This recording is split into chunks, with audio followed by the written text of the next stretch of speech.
आइए आगे बढ़ते हैं। प्रधानमंत्री नरेंद्र मोदी कुछ कह रहे हैं, सीधा वहीं रुक करेंगे। इनमें पौष्टिक तत्व भी ज्यादा है। इनमें से कुछ वैरायटी कम पानी वाले क्षेत्रों के लिए है, कुछ क्रॉप गंभीर रोगों से सुरक्षित है, कुछ जल्दी तैयार हो जाने वाली है, कुछ खारे पानी में भी हो सकती है। यानी देश की अलग अलग परिस्थितियों को ध्यान में रखते हुए इन्हें तैयार किया गया है। छत्तीसगढ़ के national institute of biotic stress management के तौर पर देश को एक नया वैज्ञानिक काम के लिए राष्ट्रीय संस्थान मिला है। ये संस्थान मौसम और अन्य परिस्थितियों के बदलाव से पैदा हुई चुनौतियां, बायोटिक स्ट्रेस, इससे निपटने में देश के प्रयासों को वैज्ञानिक मार्गदर्शन मिलेगा, वैज्ञानिक सहायताएं मिलेगी और वो बहुत बल देगा। यहां से जो मैन पावर ट्रेन होगा, जो हमारा युवा धन तैयार होगा, वैज्ञानिक मन मस्तिष्क के साथ जो हमारा वैज्ञानिक तैयार होगा, जो यहां पर समाधान तैयार होंगे, जो सॉल्यूशन निकलेंगे, वो देश की कृषि और किसानों की आय बढ़ाने में कारगर सिद्ध होंगे।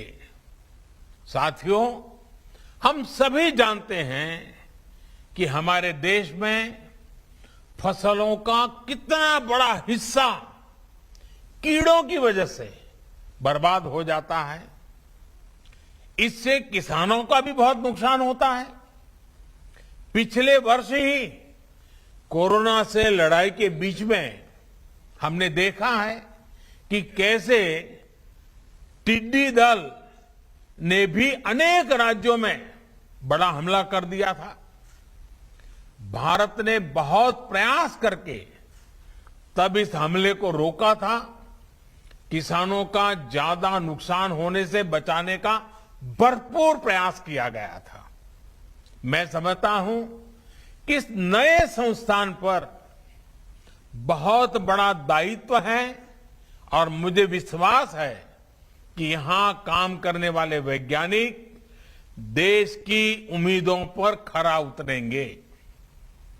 साथियों, खेती किसानी को जब संरक्षण मिलता है, सुरक्षा कवच मिलता है, तो उसका और तेजी से विकास होता है।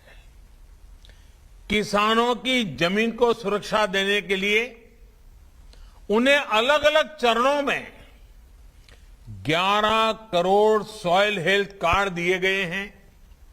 इसकी वजह से किसानों को अपनी जो जमीन है उसकी क्या मर्यादाएं हैं, उस जमीन की क्या शक्ति है, किस प्रकार के बीज बोने से, किस प्रकार की फसल बोने से अधिक लाभ होता है, दवाइयां कौन सी जरूरी पड़ेगी, फर्टिलाइजर कौन सा जरूरी पड़ेगा, ये सारी चीजें उस सॉइल हेल्थ कार्ड के कारण, जमीन की सेहत का पता चलने के कारण, कि इसकी वजह से किसानों को बहुत लाभ हुआ है, उनका खर्चा भी कम हुआ है और उपज भी बढ़ी है।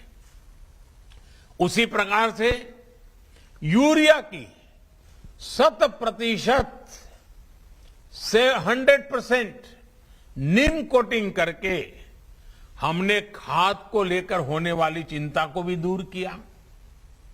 किसानों को पानी की सुरक्षा देने के लिए हमने सिंचाई परियोजनाएं शुरू की। दशकों से लटकी करीब करीब 100 सिंचाई परियोजनाओं को पूरा करने का अभियान चलाया। बहुत बड़ी मात्रा में बजट लगा दिया इसके लिए।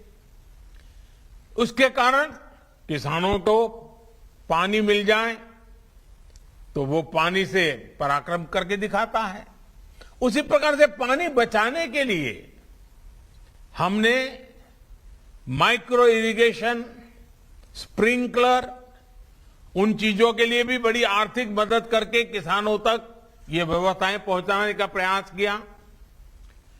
फसलों को रोगों से बचाने के लिए, ज्यादा उपज के लिए किसानों को नई नई वैरायटी के बीज दिए गए।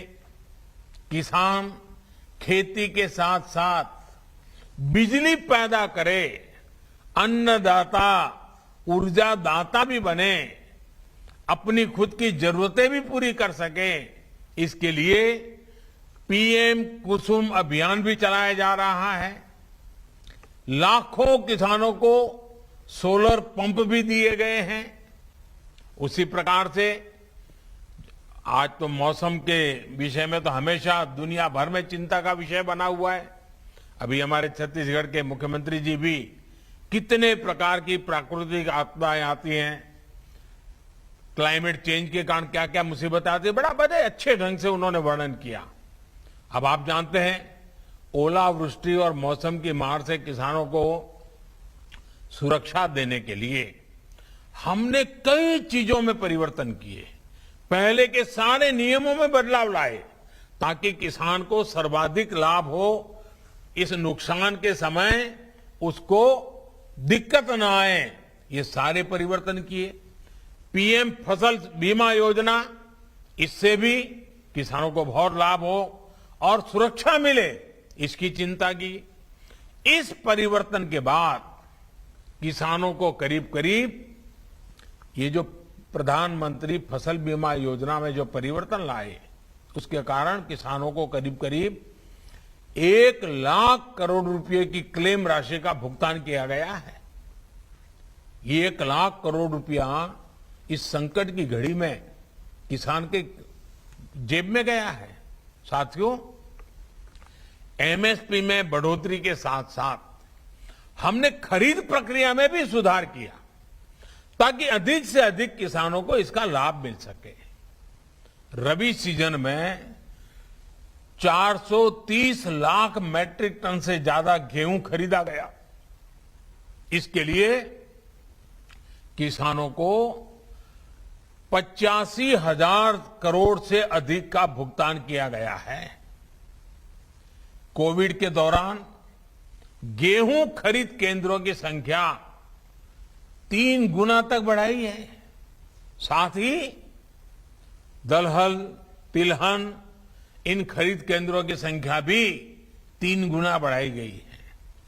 किसानों की छोटी छोटी जरूरतों को पूरा करने के लिए किसान सम्मान निधि के तहत 11 करोड़ से अधिक हमारे हर किसान को, और उसमें ज्यादातर छोटे किसान हैं, 10 में से 8 किसान हमारे देश में छोटे किसान हैं, बहुत छोटे छोटे जमीन के टुकड़े पर पल रहे हैं। ऐसे किसानों को करीब करीब 1.5 लाख करोड़ से भी ज्यादा रुपए सीधे उनके बैंक अकाउंट के पास भेजे गए हैं।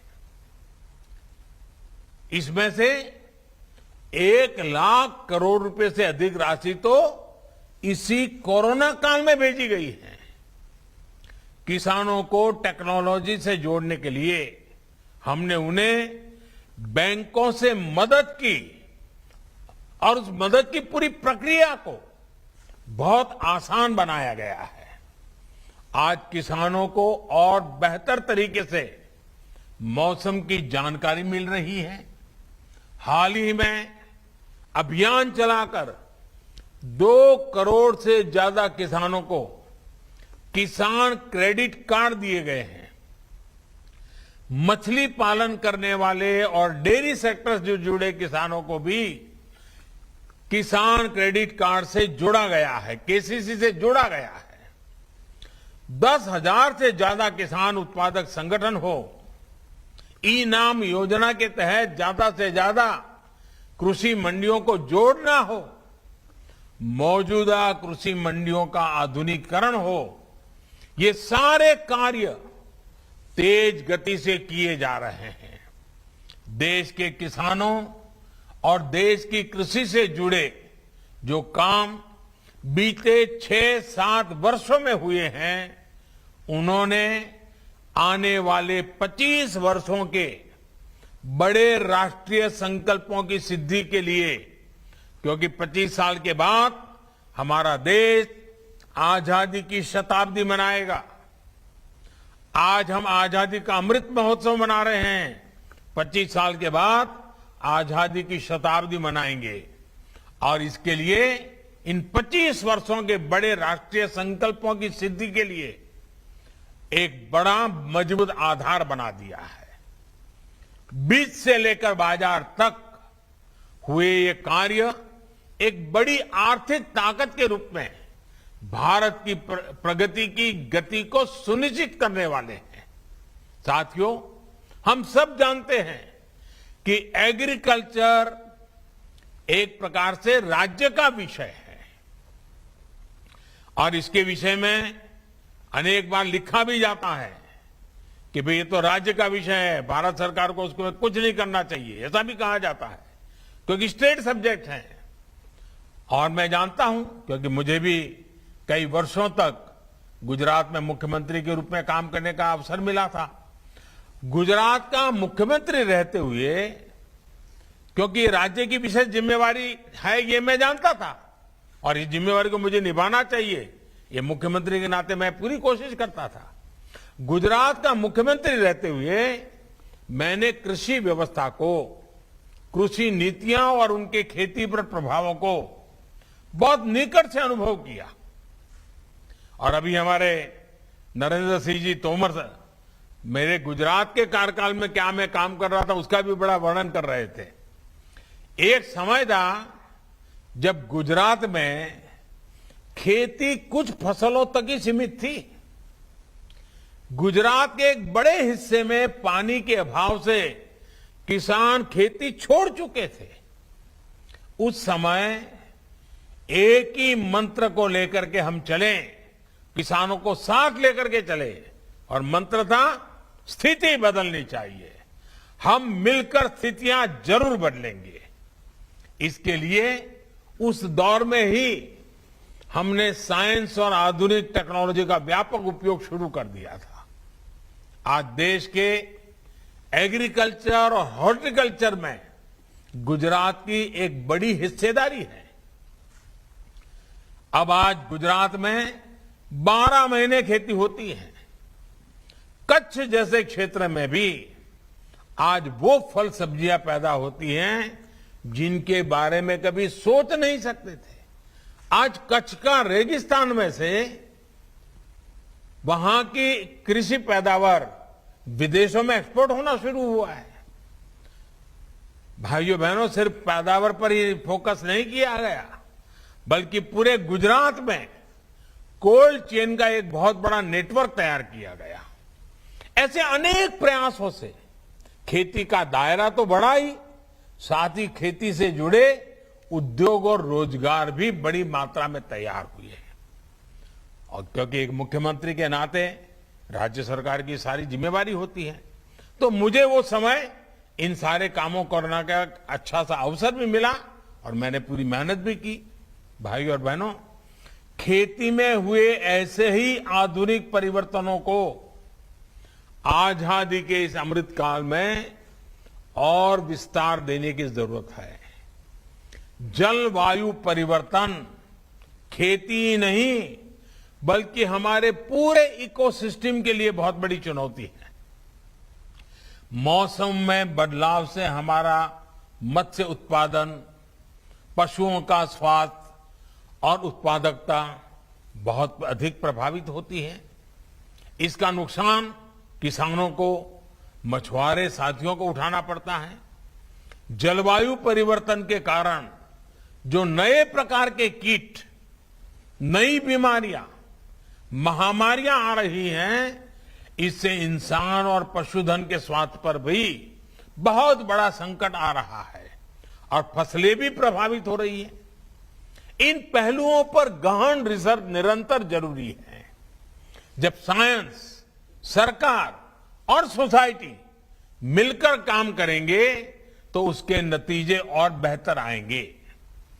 किसानों और वैज्ञानिकों का ऐसा गठजोड़ नई चुनौतियों से निपटने में देश की ताकत बढ़ाएगा।